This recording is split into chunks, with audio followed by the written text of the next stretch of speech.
Pessoal, todo o povo de Deus, com a paz do Senhor. Amém. Eu quero convidar os amados irmãos para que nós abramos a nossa Bíblia no livro de Atos dos Apóstolos 1. Glória. Aleluia.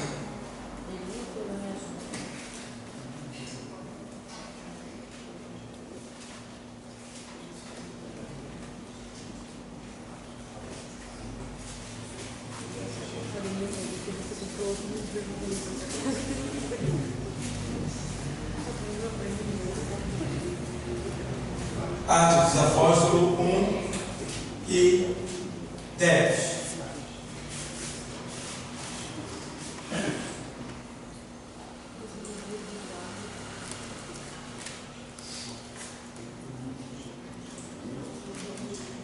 O texto sagrado diz assim: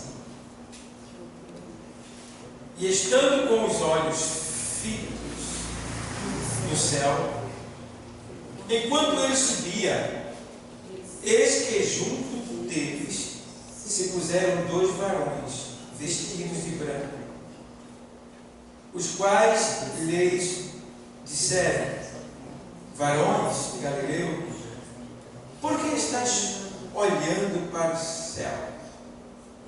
Esse Jesus que dentre vós foi recebido em cima no céu, há de vir, assim como para o céu o viste ir.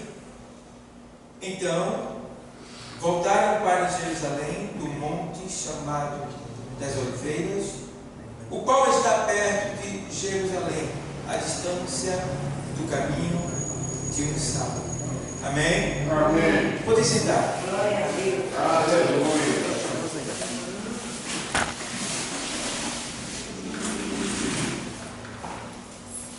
Amados, eu, neste culto denominado culto de doutrina, eu quero falar nesta noite sobre a volta de Cristo para a casa do Pai. Ou seja, a razão pela qual ele voltou, por que ele voltou, né? O que vai acontecer. Então, eu quero falar um pouco sobre essa questão, para que a gente possa aprender, porque Jesus, ele já veio a este mundo, já cumpriu com o propósito de Deus, e ele voltou. Mas por que ele voltou? E aqui no livro de Atos dos Apóstolos, o Senhor, ele ainda estava entre nós. Ele ainda estava entre nós. No seu último momento, ele estava no monte ali, chamado das Oliveiras, em uma reunião que está escrito na primeira carta aos Coríntios 15.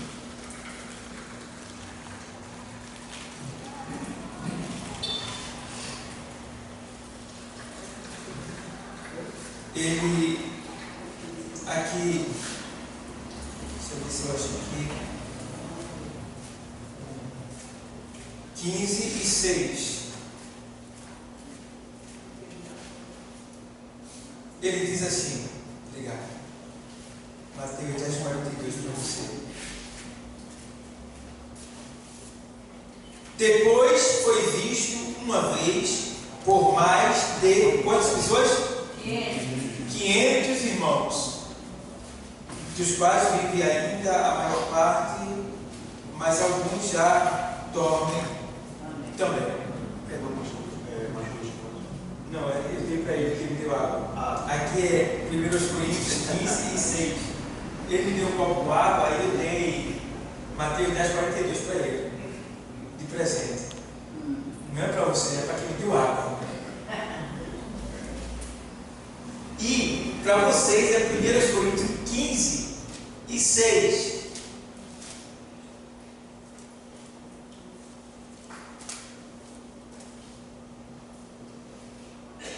Depois foi visto uma vez por mais de quantos irmãos? 500 irmãos. 500 irmãos, dos quais vivem ainda a maior parte, mas alguns já dormem também.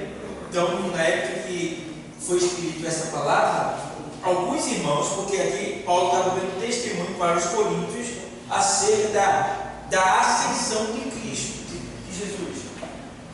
Aí alguém pode dizer, mas não ultrapassar esse irmão ainda vive até hoje? Não. Aqui é Paulo dando testemunho da ascensão de Jesus ao céu. E quando ele estava dando o testemunho, alguns daqueles irmãos que testificaram isso pessoalmente já haviam morrido, mas alguns já estavam vivos naquele tempo. Foi isso que ele estava dizendo. Então, aí ele diz: depois foi visto uma vez por mais de 500 irmãos, dos quais vive ainda a maior parte, mas alguns já dormem também. Então, isso aqui era a reunião que estava acontecendo no Monte das Oliveiras, quando o Senhor convidou seus discípulos para ali estarem com ele. E quando fala dos seus discípulos, aí não se refere só aos 12, mas aos mais de 500 discípulos do Senhor. Então, o que acontece? Todos os discípulos do Senhor estavam ali no Monte das Oliveiras, e ele agora começa a falar com os seus discípulos. E na medida que Jesus vai falando com os seus discípulos, ele vai sendo elevado, ele vai subindo, saindo da terra, e ele vai subindo, falando e subindo, falando e subindo, falando e subindo, e todos olhando para ele naquele momento, porque ali fazia 40 dias que ele estava na terra, depois de ter ressuscitado. Então, quando ele ressuscitou, ele passou ainda 40 dias andando na terra, e no final dos 40 dias ele foi para o Monte das Oliveiras e convidou seus discípulos, e ali estavam mais de 500 discípulos, e ali ele começou a dar as últimas coordenadas para os seus discípulos, porque agora ele estava subindo para o céu. Ele seria exaltado, ele iria subir para receber o prêmio lá no céu, que a gente vai chegar lá daqui a pouco. Então, o que acontece? Aqui em Atos, voltar para lá em Atos 1, quando aqui o texto diz exatamente assim, vou ler para vocês novamente, 1:10, aí ele faz: e estando com os olhos fitos nele, no céu, enquanto ele subia, eis que junto deles se puseram 2 varões, vestidos de branco, os quais disseram: varões Galileu, por que estáis olhando para o céu? Esse Jesus, que dentre vós foi recebido em cima no céu, há de vir, assim como para o céu o viste ir. Então, que de repente, enquanto eles estavam olhando para o céu, Jesus sendo encoberto pelas nuvens, o que acontece? Eles estavam tão interditos olhando para cima, aquele poder, aquela glória, né? Aquele evento inesquecível, sem igual, ele olhando, e Jesus se cumpriu dentre as nuvens, subiu, e aí chega 2 varões de branco. Esses 2 varões de branco são 2 anjos, tá? E ele diz para aquela multidão: varões, por que vocês estão olhando para o céu? Ainda, eu gostei assim, ainda estão olhando, eles já chegou lá, já chegou lá. Por que vocês estão olhando para o céu? Esse Jesus que vocês viram subir, alguns ficaram tristes, porque agora ele subiu uma vez, ficou sozinho. Porque se você ler em João 14, quando o Senhor estava próximo ali de ser martirizado, de ser entregue à morte, ele diz: olha, não se turbe o vosso coração, crede em Deus, crede também em mim. Na casa de meu pai há muitas moradas. Aí ele faz assim: se não fosse assim, eu vos teria dito, vou preparar-vos lugar. Entende essa colocação aí? A gente precisa entender. Tem assim: Jesus foi para o céu preparar lugar para a gente. Não, o lugar já está pronto. Porque ele diz em João 14, ele diz: olha, na casa de meu pai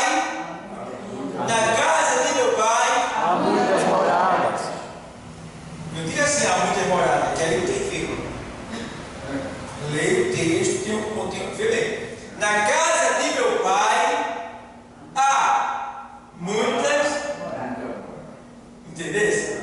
Fica mais bonitinho assim, falando dessa maneira. Para não ligar tudo, arma de morada. Tem que dar uma pausa. Na casa de meu pai há muitas moradas. Se não fosse assim, eu teria dito: vou preparar-vos lugar. O que é que ele está dizendo aí? Ei, se na casa de meu pai não tivesse morada, eu diria para vocês: eu vou preparar lugar. Veja como a gente interpreta errado, né? A gente pensa que ele foi preparar lugar. Não. Ele já disse na palavra que na casa de meu pai há. Essa expressão há quer dizer já tem, já está pronto. Já está pronto. E se você ver lá em Mateus 25:33, vai para lá, Mateus 25:33.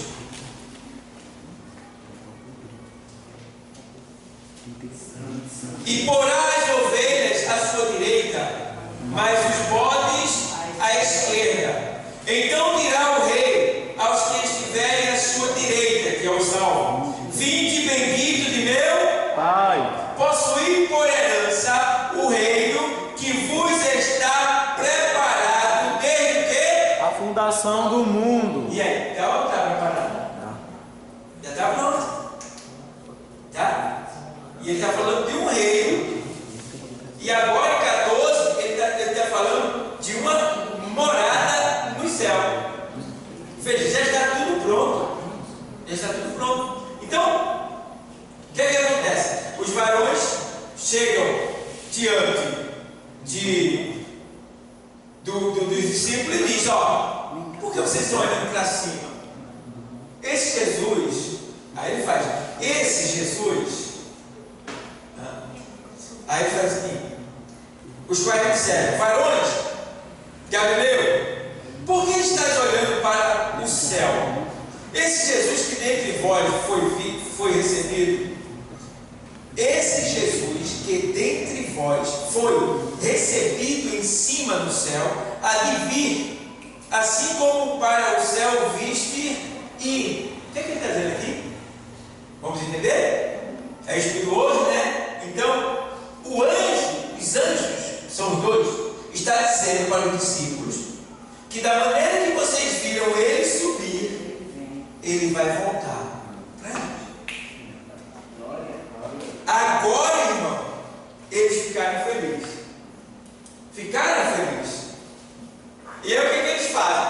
Eles correm para Jerusalém e começam a encher a cidade, né? E começam a dizer: Jesus está voltando. Jesus está voltando. Jesus está voltando. Jesus vai voltar. Jesus vai voltar. Jesus vai voltar. Jesus vai voltar. E começaram a encher Jerusalém dessa doutrina: Jesus vai voltar. Mas só, irmão, que passou-se 26 anos ele dizendo que Jesus vai voltar e Jesus não voltou. Aí eles fizeram alguns concílios, algumas reuniões entre si e disseram: olha, faz muito tempo que a gente está pregando, o Senhor prometeu que iria voltar e ele vai voltar, mas para que não se apague, para que não se perca, para que as pessoas não venham descrer, desacreditar ou deixarem de ser informadas, a gente vai escrever isto. E aí foi quando Marcos surgiu e aconteceu ali o primeiro evangelho, que é o evangelho escrito por Marcos. Depois de 26 anos foi escrito o evangelho escrito por Marcos, por causa desse porém, que eles estavam pregando e Jesus não voltava. Não voltou. E graças a Deus que não voltou até hoje, porque senão muitos de nós têm se perdido. Deu tempo para a gente e ainda dá tempo para algumas pessoas que estão por aí ainda. Está dentro. Então, aí eles fazem agora, no 12: então voltaram para Jerusalém, no monte chamado das Oliveiras, o qual está perto de Jerusalém, a distância de um caminho de um sábado, que é 12 horas.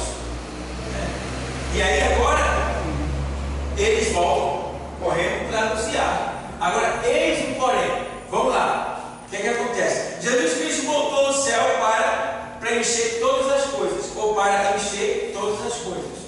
Veja bem, havia uma promessa. Jesus, ele é o quê? A palavra De Deus. Jesus é o quê? A palavra de Deus. Ele é o verbo de Deus. O verbo de Deus. O verbo, o que é verbo?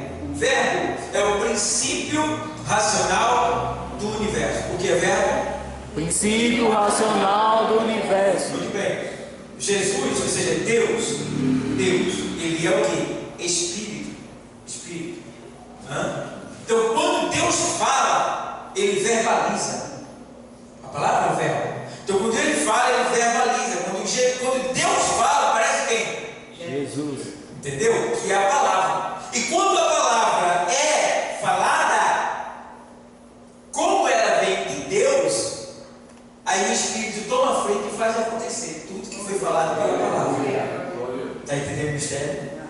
Então, Deus, a palavra que é Jesus e o Espírito que gera a vida, que faz acontecer. Toda a vida é gerada pelo Espírito. Tudo que existe é gerado pelo Espírito mediante a palavra. Entendeu? Você vê que no princípio a terra, aí ele dizendo, e a terra é sem forma e vazia, né? E havia trevas sobre a face das águas, e o Espírito de Deus se movia, não é isso? Sobre o abismo, sobre a face das águas, sobre as trevas. E disse Deus, eita, agora aparece Jesus. Quando a expressão disse Deus, apareceu Jesus. Esse disse aí já é Jesus. Disse Deus, falou. Quando ele fala, ele verbaliza. Quando ele verbaliza, aparece quem? Jesus, que é a palavra de Deus. E aí o Espírito que estava aqui já começa a... haja luz. Aí começa a gerar. O Espírito começa a gerar. E Deus vai falando e o Espírito vai...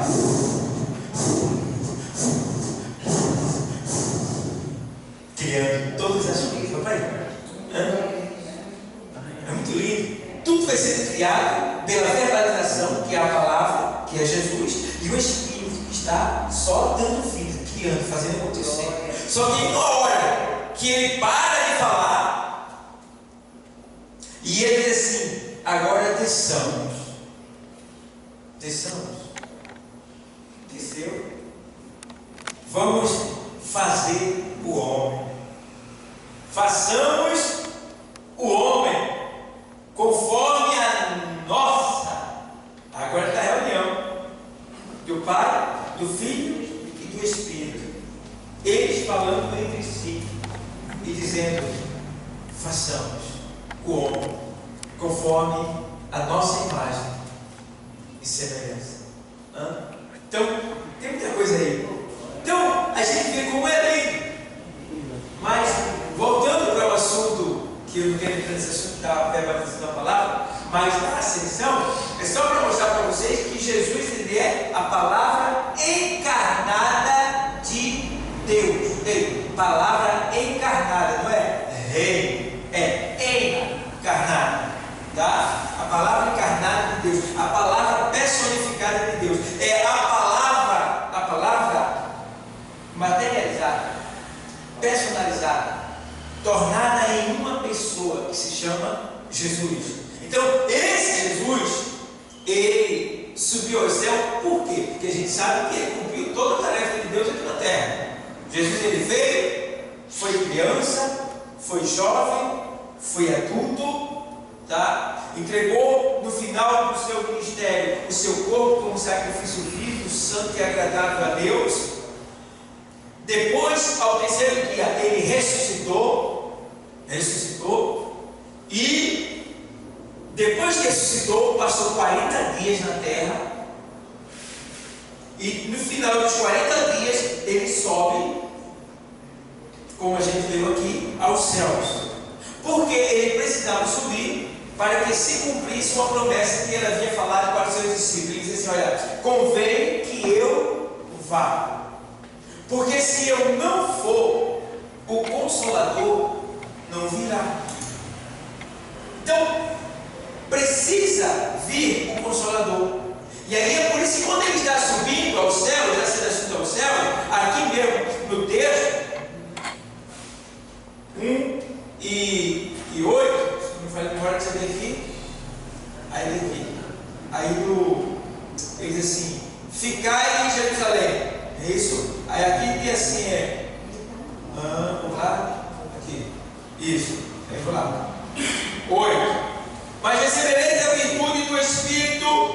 Santo, que há de vir sobre e ser-me-eis testemunha, tanto em Jerusalém, como em toda a Judeia, Samaria e até os confins da terra. E, enquanto dizia isto, vendo-o eles, foi elevado às alturas, e uma nuvem o recebeu, ocultando-o aos seus olhos. Certo? Então, está aqui. Eles subiram e falando para os seus discípulos que eles iam receber a virtude do Espírito Santo de Deus. Portanto, eles teriam que ficar em Jerusalém. Teriam que ficar em Jerusalém, até que do alto eles fossem revestidos do poder do Espírito de Deus, do Espírito Santo.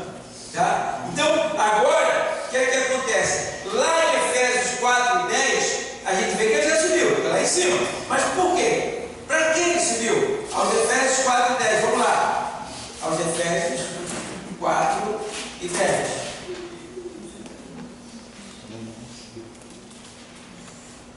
Aos Efésios 4 e 10. Diz assim o texto: aquele que desceu é também o mesmo que acima de todos os céus. Ele subiu.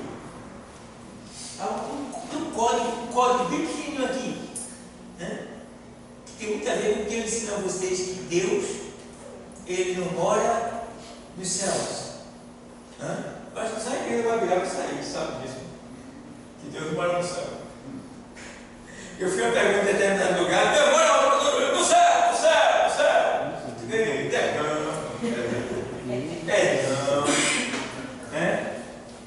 Então, aqui tem um código bíblico que confirma isso, que ele não mora lá. Porque a gente está mostrando o interesse para onde Jesus foi, o interesse. Bora ver o 7. Vamos ver o 7. Ó. 4 10 de Efésios. Aquele que desceu, quem foi que desceu? Jesus.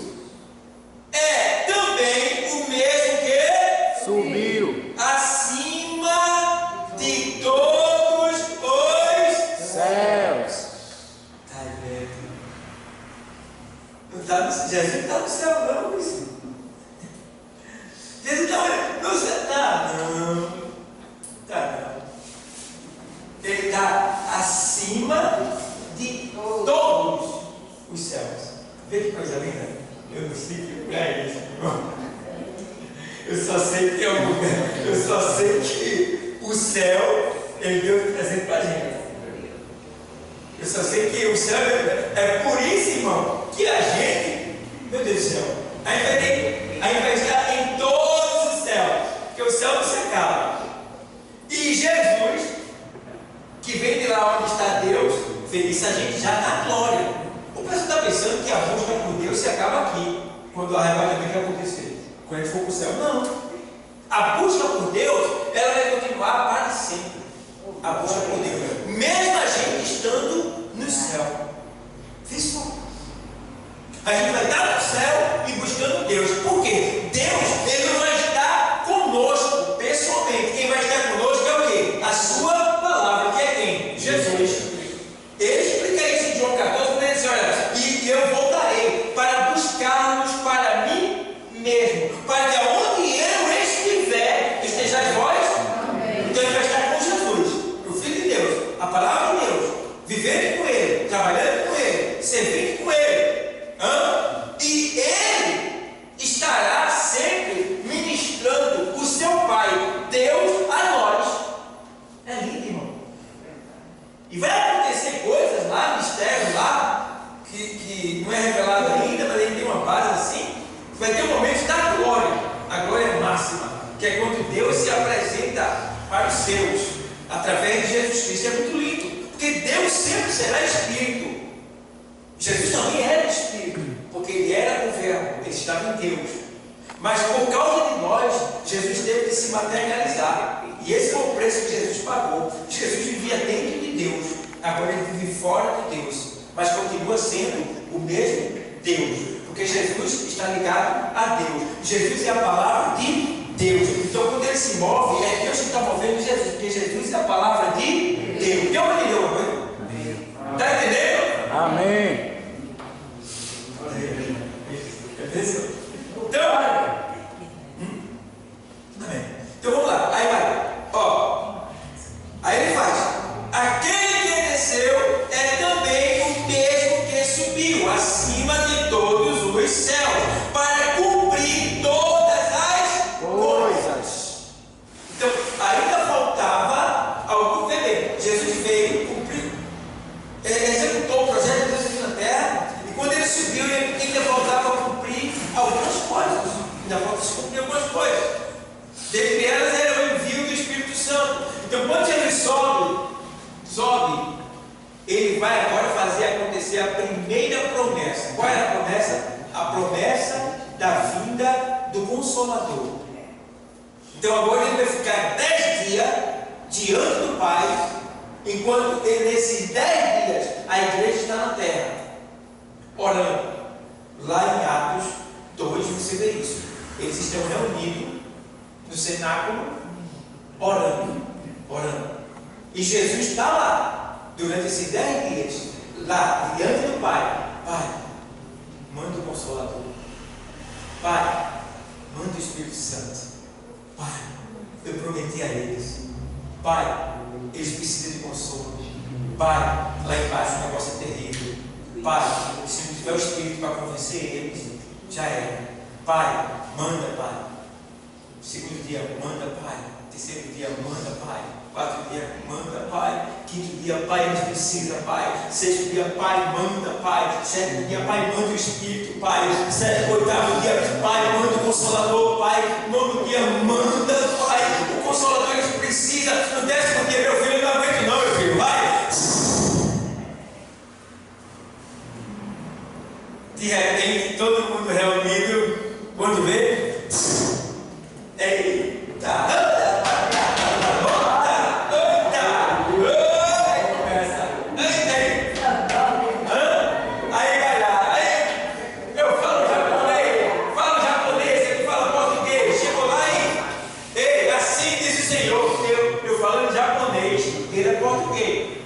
Eu estou falando japonês e ele fala em português. Mas quando eu falo em japonês para ele, ele me entende falando para ele em português.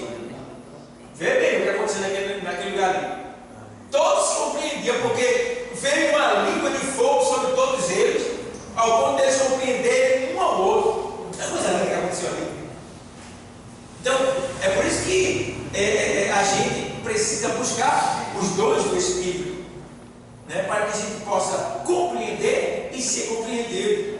Porque os dons do Espírito, né, do Espírito, ele faz com que a gente tenha discernimento.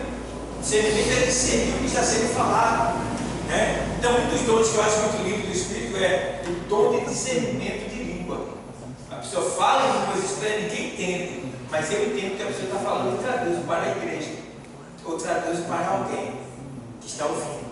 Ninguém está entendendo nada, mas eu entendo. E aí eu traduzo para a pessoa. Ele fala em línguas e eu traduzo para a pessoa. Dom de discernimento de língua. É lindo. Lindo. Você traduzir uma língua do céu, meu irmão, é muito lindo. E isso aí é dado de graça para você. É só você pedir. É só você buscar. Então, se você buscar, verdadeiramente você vai ser aperfeiçoado, vai receber da parte de Deus. Então, ó, o que é que tem mais aqui? Lá em Hebreus 7:26, ele subiu para preencher, né? Para encher todas as coisas, para, né? Aí aqui em Hebreus 7:26, ele diz assim: porque nos convinha tal sumo sacerdote, porque nos convinha tal sumo sacerdote,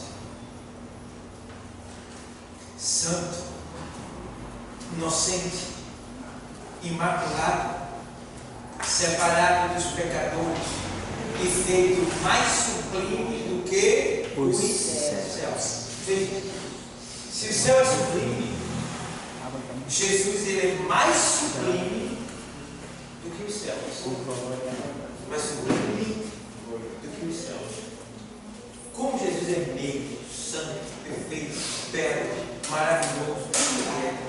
Que coisa linda que Deus nos deu, o amor dele personificado. Então, fica bem claro aqui uma coisa, que ele diz aqui, ó, porque nos convinha.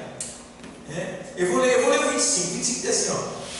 Portanto, pode também salvar perfeitamente os que por ele se chegam a Deus, vivendo sempre para interceder por eles. Certo? Então aqui é Jesus intercedendo por nós. Porque nos convinha tal sumo sacerdote. Tal sumo sacerdote. Por que tal sumo sacerdote? É uma palavra que quase não tem explicação.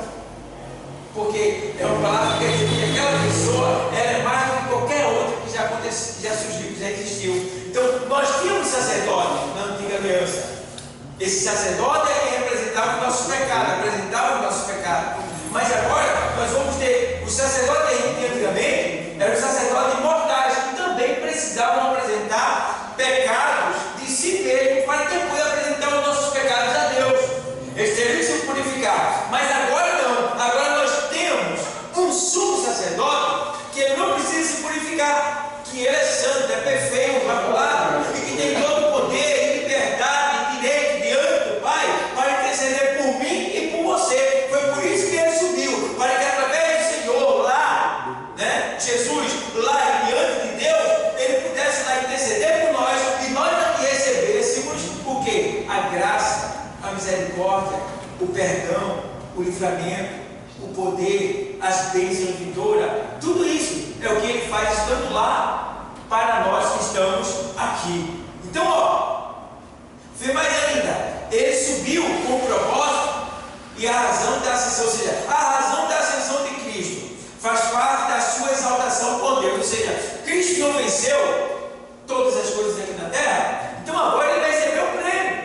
Esse prêmio está lá em Filipenses 2,9, quando o apóstolo Paulo escreve aos Filipenses 2,9, o apóstolo Paulo escreve assim, ó: pelo que também Deus o exaltou soberanamente. Eu vou ler do 8. E achado na forma de quê? Homem. Aos Filipenses 2,8. E achado na forma de quê? Homem. Humilhou-se a si mesmo, sendo que obediente até a morte. E morte de cruz. Poderia assim, e morte de cruz. É porque a morte de cruz era a pior morte que existia nos tempos antigos. Você pensa numa tortura, a pior tortura que existia era a morte de cruz. Era terrível. Tá? Então, quando ele humilhou-se até a morte e morte de cruz, está dizendo que ele chegou ao ponto de sofrer o pior castigo, a maior dor que o ser humano poderia sentir, sofrer. Jesus sentiu no nosso lugar, ele sofreu no nosso lugar. Aquele Jesus que ali está era nós, ele é o nosso retrato. Porque quando ele está ali, ele está com todos os nossos pecados. Foram os nossos pecados que fez ele ficar o quê? Feio. Feito Isaías diz no capítulo 55, que ele não tinha formosura.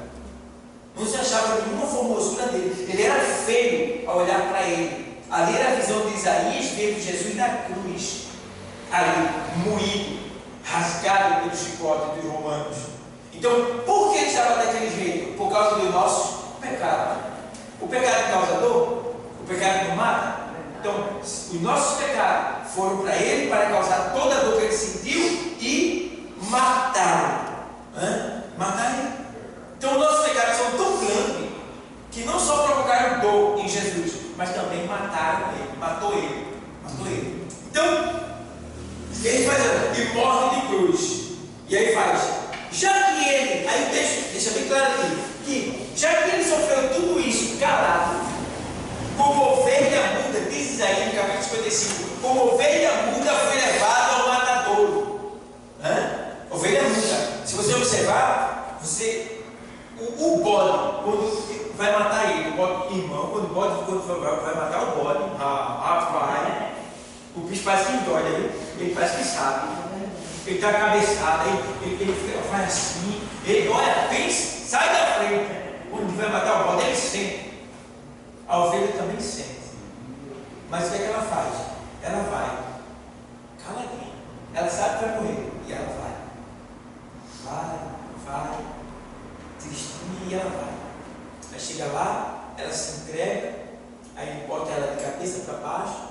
Aí quando bota ela de cabeça para baixo, aí cai uma lágrima de cada olho dela. Só a ovelha. A ovelha, ela vai. Já o bode não. O bode cisca. Cuidado com você que tem medo da morte. Você pode ser um bode. Está com medo da morte? Quem está com medo da morte, eu quero saber onde é que vai. Ou melhor dizendo, até sabe onde é que vai. Por isso que tem medo. Então, você tem que ter cuidado. Não tenha medo da morte. Porque o nosso Senhor, Ele já venceu a morte. E a morte é necessária para a gente voltar para casa. Onde é a nossa casa? É no Brasil? Na Alemanha? Jerusalém? Você casa é onde? A própria palavra diz que nós não temos cidade permanente aqui. Somos forasteiros, peregrinos, passando por essa terra. A nossa morada é na cidade celestial. Certo?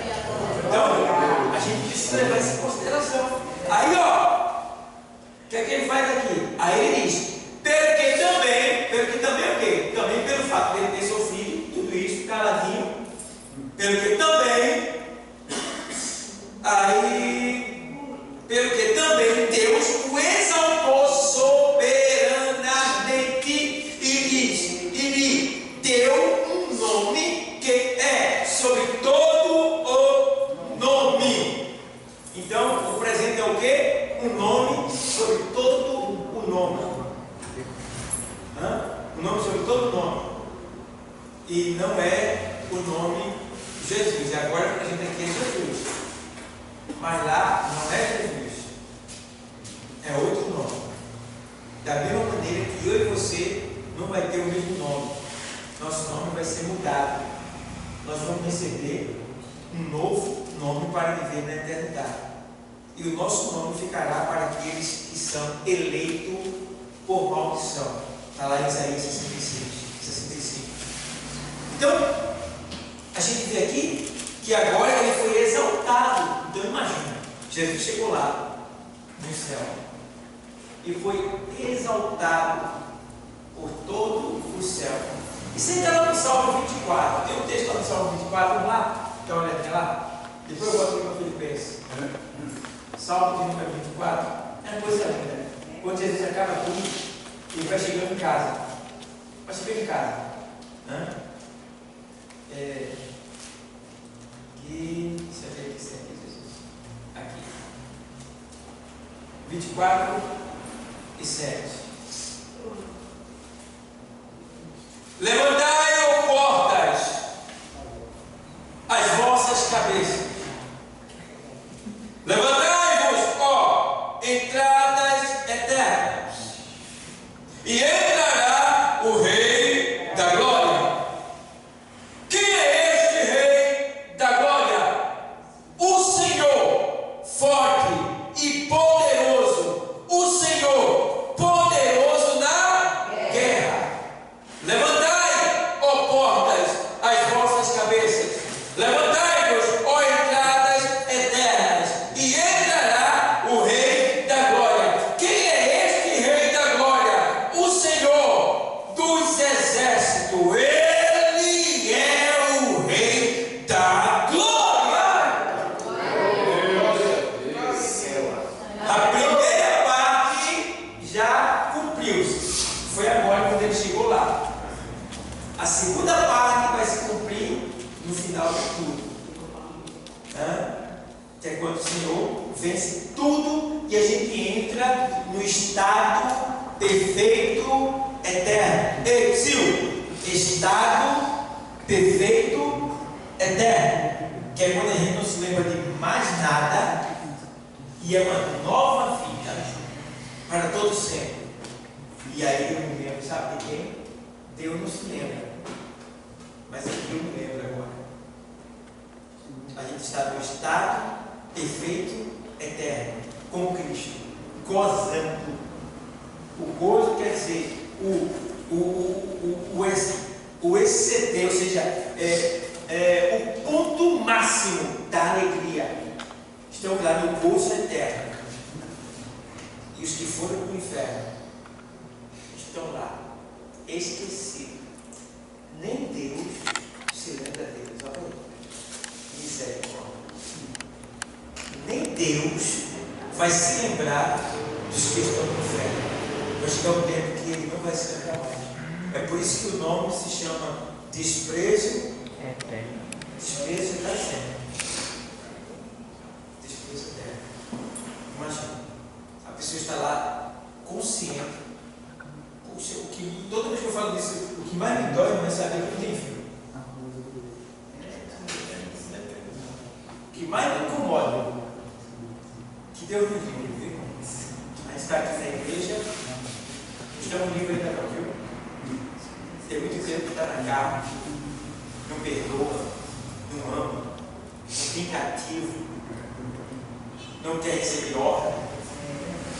Alguns que até têm uma posição que não quer jamais ser chamada a atenção, não quer se submeter a uma autoridade.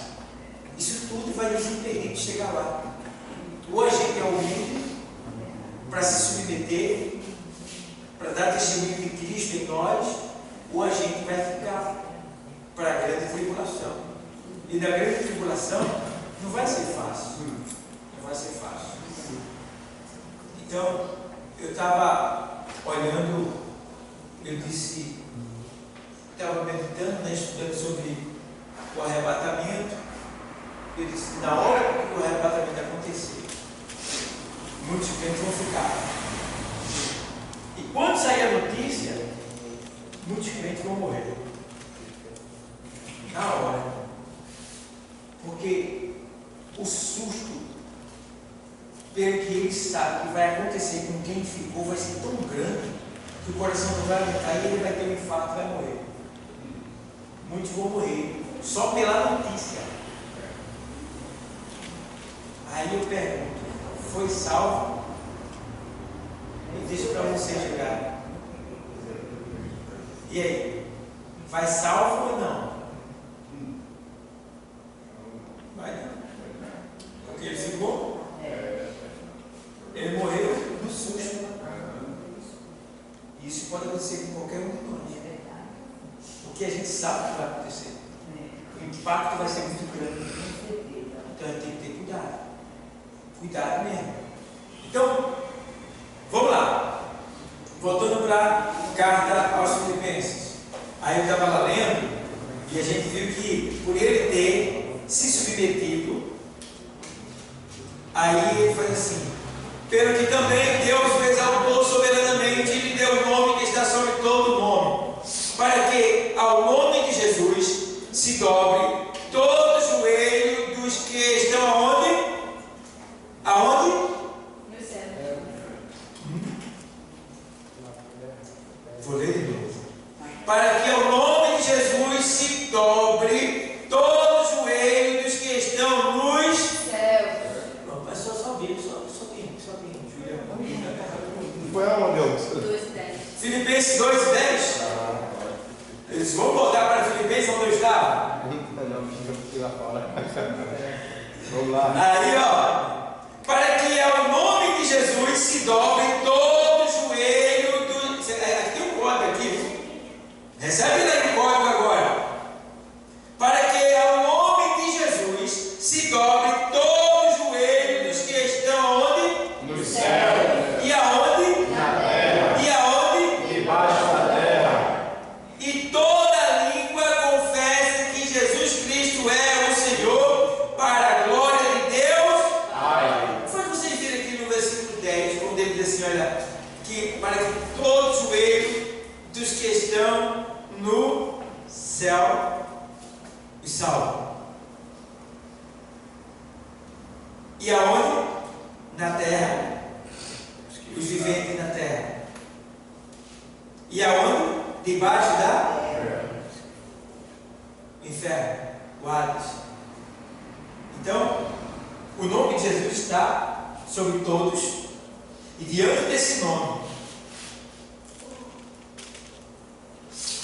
os três povos têm que se curvar: os que estão no céu, os que estão na terra e os que estão debaixo da terra. Então só existem três povos: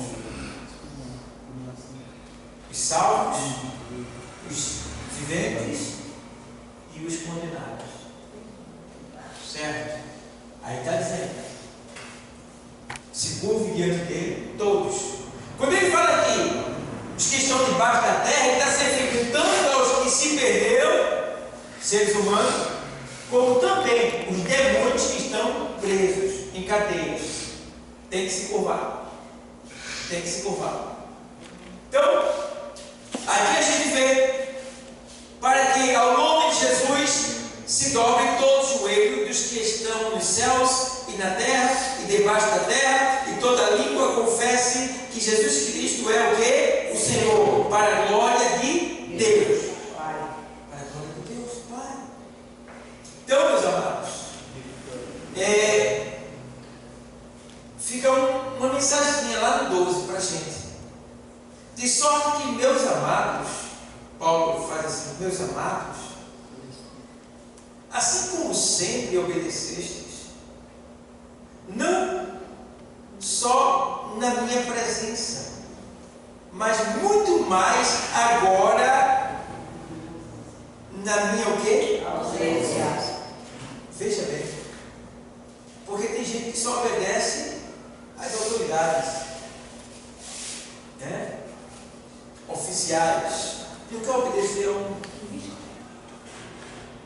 Digamos, na nossa igreja, no nosso ministério, na nossa doutrina, no nosso conhecimento, na nossa teologia, oficial é presbítero, evangelista, pastor.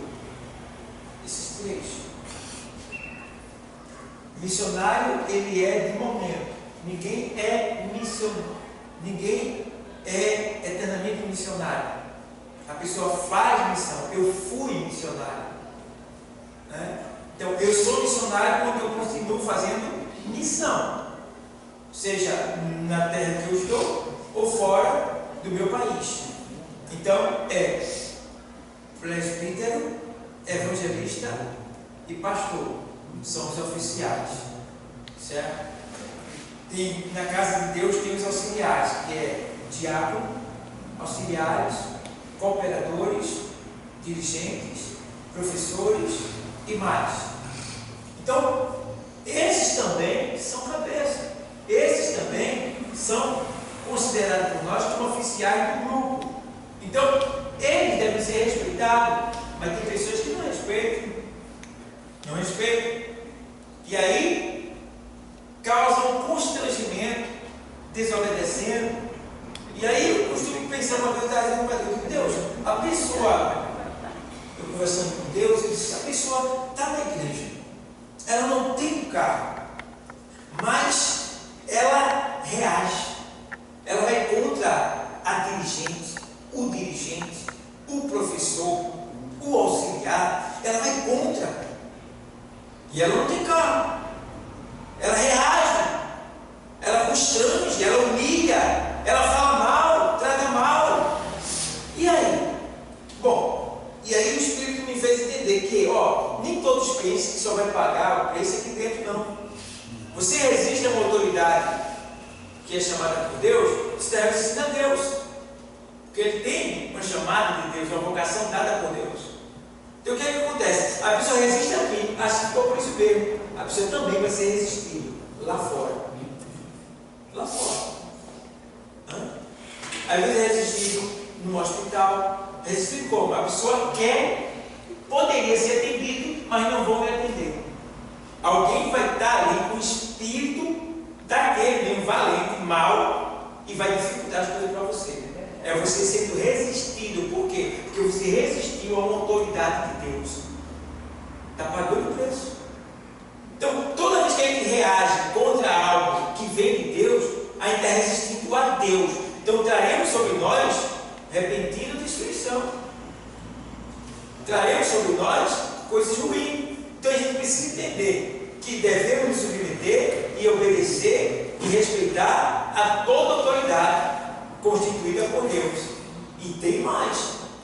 Não fala só de autoridades eclesiásticas, que é da igreja.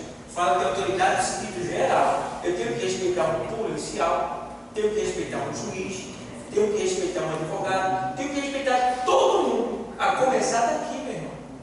Certo? Tenho que respeitar meu filho, tá? Meu pai, minha mãe, meu irmão, minha esposa, meu esposo. Tem que se respeitar. De modo geral. A Bíblia manda que cada um se sujeite um ao outro e considere um ao outro como superior a si mesmo. Então eu devo considerar você como superior a mim. Não tem esse negócio de cargo não, porque no reino de Deus é diferente do mundo. No mundo, os pequenos servem o maior. Aqui, os maiores servem o menor. Entende? Então aqui é assim. Veja como as coisas de Deus é. Então, pessoal, voltando para o assunto, Jesus subiu. Subiu ao céu, está lá.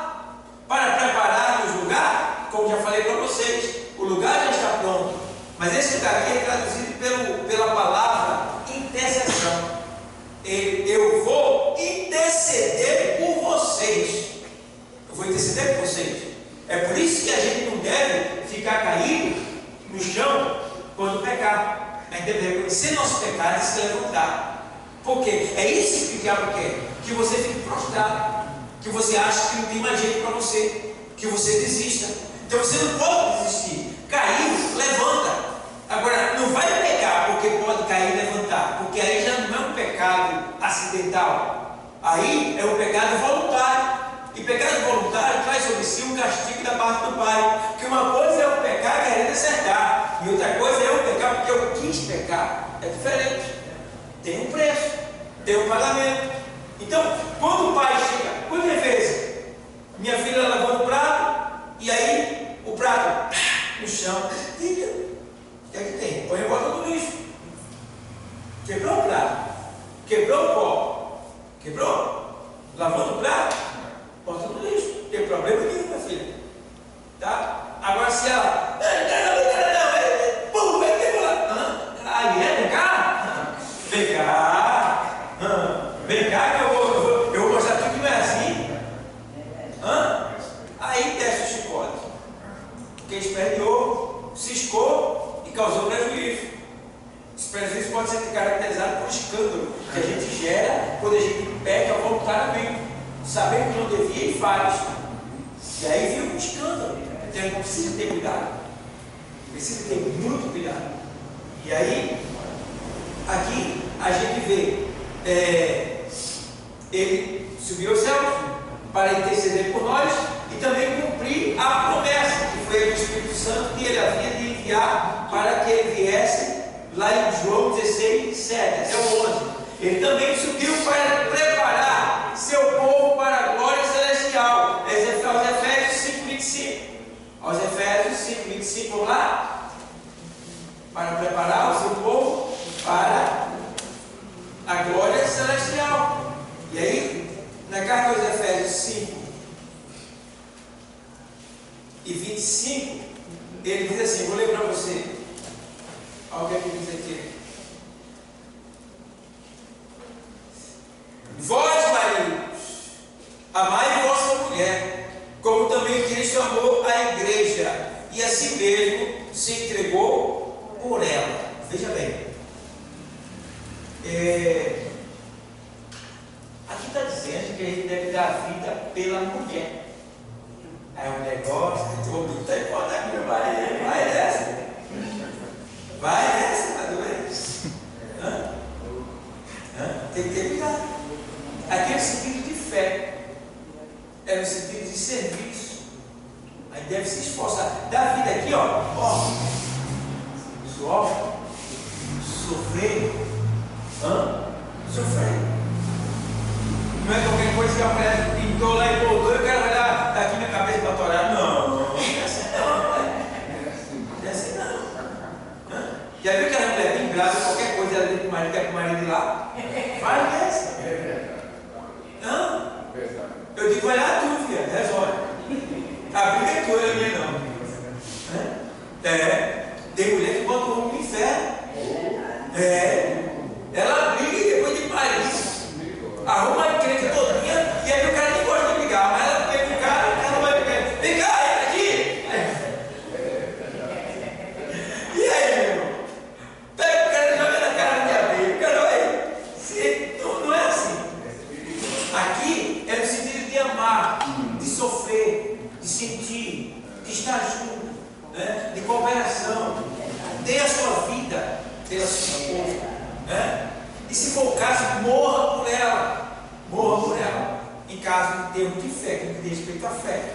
Então, Jesus morreu pela igreja. Nós também devemos dar o máximo de nós pela nossa esposa. Certo? Agora também não é por isso que as esposas vão subir no cobro do marido. Que as esposas também devem amar o seu marido. E cuidar dele, defender ele, estar com ele, né? Entrar em acordo com ele. Você já olhou? Tem mulher que ela acha que ela é a única mulher que existe na terra. Tem assim que eu tenho. Tem mulher casada que ela acha que é a única que existe. Não se deixe enganar. Pelo amor de Deus. E tem homem também que misericórdia. Eu sou o único que tem, que existe, o bonitão é eu. Deixa o coração enganar. Porque, irmão, o diabo está aí justamente para destruir. E a gente é carne ainda. A gente tem que entender o lado do outro. O que eu não quero para mim, o que eu não dou para os outros. Eu quero ser bem tratado? Então eu trato bem. Não quer dizer que se eu tratar mal, ou se eu for maltratado, eu devo revidar com o mesmo maltrato. Não. Mas eu acho que, vê bem, eu estou falando eu acho porque isso é uma ideia minha, é o meu comportamento. Quando alguém reage contra mim, eu pego todo o desprezo. O desprezo é o quê? Virar as costas. Não reagir. Pronto. Mas eu já vi pessoas que até o desprezo.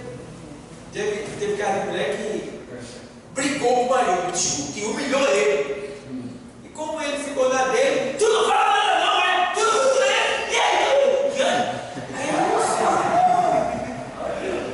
O cara já estava usando sabedoria para a mulher, mas ela queria que ele falasse alguma coisa. E aí, como é que fica a situação? Então, comigo eu ia ficar calado. Eu digo, não, agora o negócio vai aumentar. Os outros não vão ficar só calados. Eu vou sair, vou lá para o outro da praça, vou entrar em alguma igreja que esteja aberta, vou para algum lugar. Não sei. Eu digo, filha, se tu me tratar mal, olha, eu faço uma viagem. Eu faço uma viagem. Tu vai passar uma semana sem ver eu. E se quando eu voltar tiver outro no meu lugar, não tem problema, eu volto para o lugar que eu estava. Mas eu não aceito. Grosseria não. E se você olhar direitinho, a gente muitas vezes só é grosso porque está dentro de casa. Porque fora não é. E grosseria não leva ninguém a canto nenhum, a não ser a morte. É a mesma coisa de ciúme. O irmão, o tal ciúme é uma praga.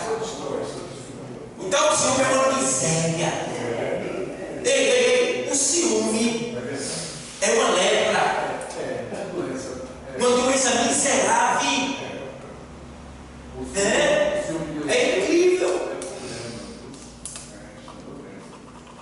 Rapaz, às vezes quando eu vem conversando da Seara, a gente vem falando de alguns assuntos de, que alguém se separou, briga, né? E é assim, e tu, Dário? Quer nem conversa. Eu disse, meu marido, eu posso morrer, não está nem aí. Mas não é porque eu não gosto dela. Vou explicar direitinho, quer ver? Aí você entender que ciúme não é coisa boa. Amor é uma coisa, ciúme é outra. Quando eu amo, eu cuido, eu guardo, eu protejo, eu alimento, eu sinto, eu sofro. 1 Coríntios 13. Eu sofro, tudo sofre. Tá? Eu não sou leviano, não sou falso. Tá? Não trato com grosseria. É diferente o amor. Mas o ciúme, a pessoa, o ciúme, ele é irmão da possessividade. O que é possessividade? Você é meu. É meu. Quem toma você de mim? Parece que é amor, mas não é amor. É possessividade. Você vira isso aí pela mídia. O que é que acontece? A mulher diz: não quero mais você. Ele vai lá e mata ela. Está entendendo? Mata ela.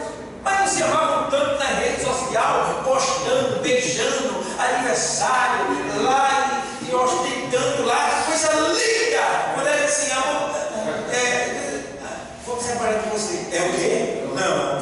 Vou sim. Não. Buf. Mata a mulher. Feminicídio. Então, ciúme não é amor. Ciúme é a desgraça do casamento. Ciúme é a desgraça do casamento. Sabe o que quer dizer a palavra desgraça? Desgraça, sabe o que quer dizer? Tirar a graça. O que é a graça? Favor que o homem não merece.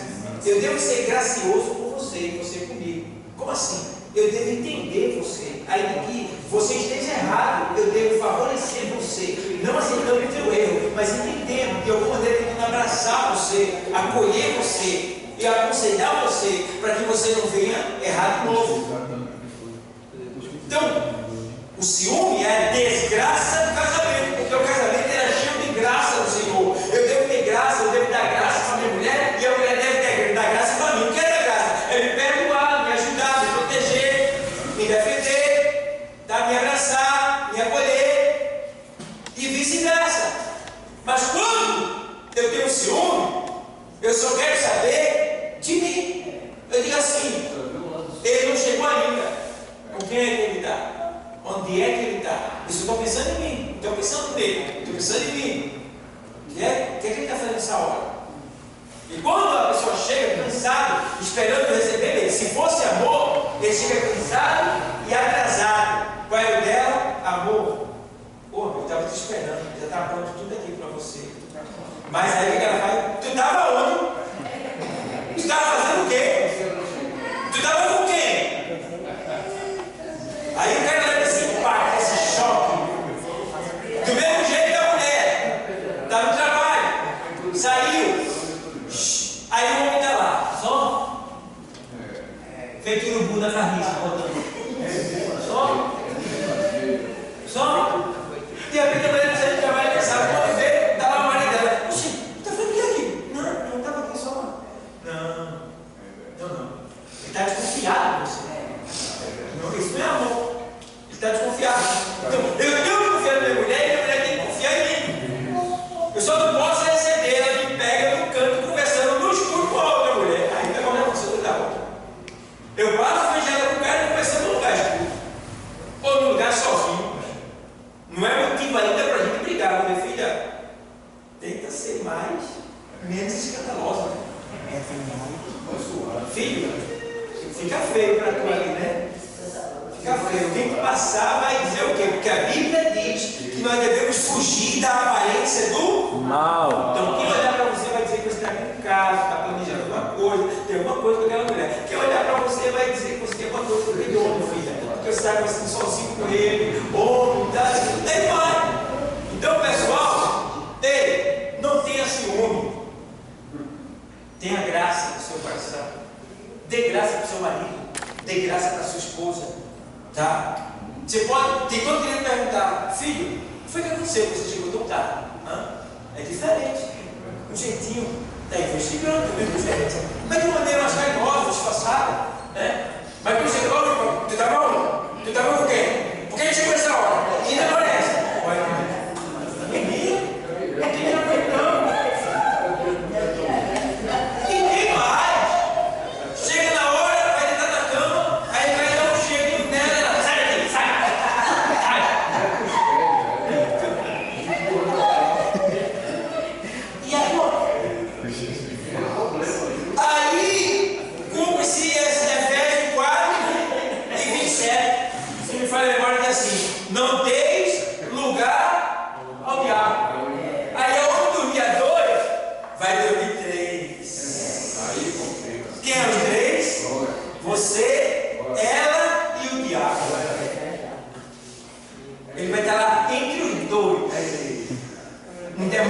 grátis de separação. Então, ciúme, todo meio, 23 anos de crente. Todos os ciumentos que eu vi na igreja se separaram, não são felizes, vai e volta, vive uma vida desgraçada. Muitos homens que têm ministério, que a mulher impediu dele crescer dentro da igreja, porque ele tem que falar com todo mundo. Então aqui tem um apertar a mão da mulher. Agora se fosse uma mulher, né, tivesse um enchimento, não sei o quê,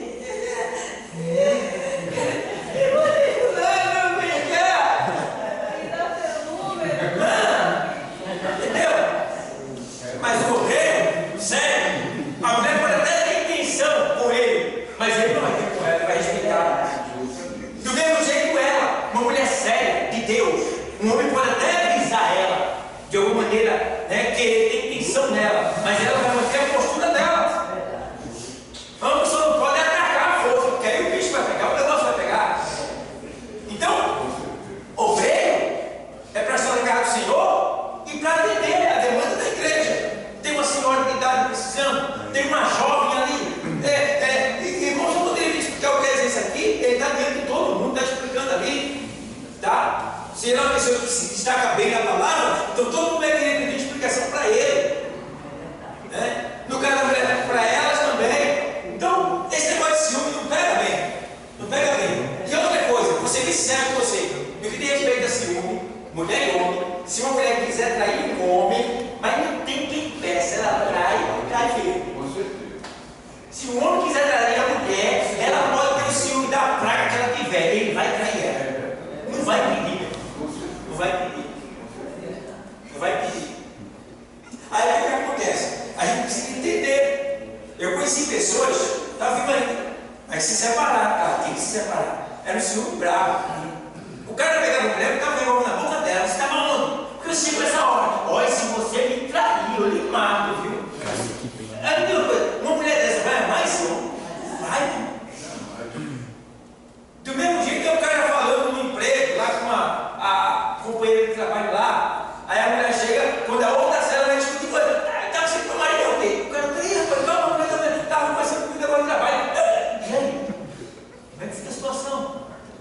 Então, pessoal, todos que eu conheci, que são ciumentos, mulher pegar o Senhor, homem pegar o Senhor, tem homem, irmão, que ele é um bicho tão ciumento, que ele não é crente, ele vem para a igreja porque a mulher vem. E mulher que é tão ciumenta, que vem para a igreja porque o marido dele, puxa, ele está indo, tem que ir, porque senão pode ser que a gente não vai igreja, vai para a igreja. Na mente dela, ela pensa isso. Isso aí é perda de tempo. Se ele quiser trair, nada vai perder. Eu digo isso para minha esposa. A gente sempre conversou sobre isso, filha. Ó, eu sou crente, tu também é. Os olhos dos Senhor estão sobre mim e sobre você. Então, eu não te traio. Eu não te traio por causa de você, do amor que eu tenho por você. Eu não te traio porque eu tenho a Deus. Porque a minha natureza deseja trair. Isso está em nós. O Senhor disse: do coração do homem sai o quê? Adultério, furto, morte. É o que tem no coração. Mas eu olho para ele porque eu não te traio. Sabe por quê? Porque eu tenho temor daquele que está lá em cima. Porque a minha carne deseja. Do mesmo jeito é ela. Ela é tentada também. E ela não me trai por quê? Porque ela tem temor àquele que está lá em cima. Então, o que vai valer aí é a fé e o temor. Se não tiver temor, pode ter o ciúme que for. Pode tucalhar como tucalhar. Vai ter uma hora que o camarada vai perder ou ela vai perder. Não adianta. Então, não leve ciúme para o seu casamento. Joga na lata do lixo. Bota na bacia da privada para identificar. Porque ciúme destrói todo e qualquer casamento. Por mais dinheiro que tenha, casa bonita, por mais que saia, por mais que tente aparecer na rede social, dando beijinho, botando aquelas coisas vermelhas, cheias de flor, cheias de maçã, coisa linda, você vai chegar no paraíso. Coisa linda. Mas depois sabe o que foi? Fulano pregou, vai tirar a mão na cara do outro, aí eu rapaz, estava todo mundo lá na foto, rapaz. Aparência, para aparecer. Então, o que é que demonstra que você ama? É quando você vive. Tá? Entre em acordo, conversa, entenda. Às vezes o marido está dando dinheiro que a mulher não sabe. Mas para quê? Lá na frente fazer uma viagem, lá na frente comprar um bem, né? E aí ela vai e descobre lá no toca lá e olha o céu que tem, eu disse tudo isso aqui. Verdade, por que você está dando dinheiro? Para quê? Me diga, está dando dinheiro para. Está vindo com outra, né? Olha para aí. O cara fica de cabeça para baixo. O cara não entra em parafuso no negócio dele? Não, filho, é para você. Para mim, é para mim, foi para você dizia, rapaz. Foi para você dizia. Sabe, escondido que tem uma coisa errada. Viu o que é conversa? Diz aí, que situação? Aí se vinha falar com o pastor, não, foi eu que mandei responder. Eu digo, foi eu que mandei responder. Aí fica com raiva do pastor. Eu mandei responder para tu mesmo, velho. Para lá no final do ano fazer uma reunião em qual lugar. O senhor é uma praga do casamento, é uma doença do casamento. Não sei porque eu verei esse negócio agora, mas não estava no assunto, mas entrou. Então, vamos zelar pelo nosso casamento. Quem está namorando, zela pelo namoro. Quem está noivo, zela pelo noivado. Tá? E se você vai namorar, investiga logo para esse cara é ciumento. Se for ciumento, não cola. Não cola não. Porque se colar, vai ter prejuízo. Vai ter prejuízo. Certo, pessoal? Então, vigia na terra. Jesus voltou para interceder por nós, para que nós tivéssemos, ou seja, voltou para o céu, para a casa do Pai, para interceder por nós, para que nós tivéssemos paz, alegria, sabedoria, discernimento, entendimento, visão, e pudesse estar aqui em paz, unidos um com os outros, ser marido, mulher, irmão, filho, todo mundo unidos, juntos, para anunciar a volta dele, porque daqui a pouco a nossa morada não é aqui, é lá em cima. Então vamos nos preparar para estarmos lá, porque Jesus está voltando.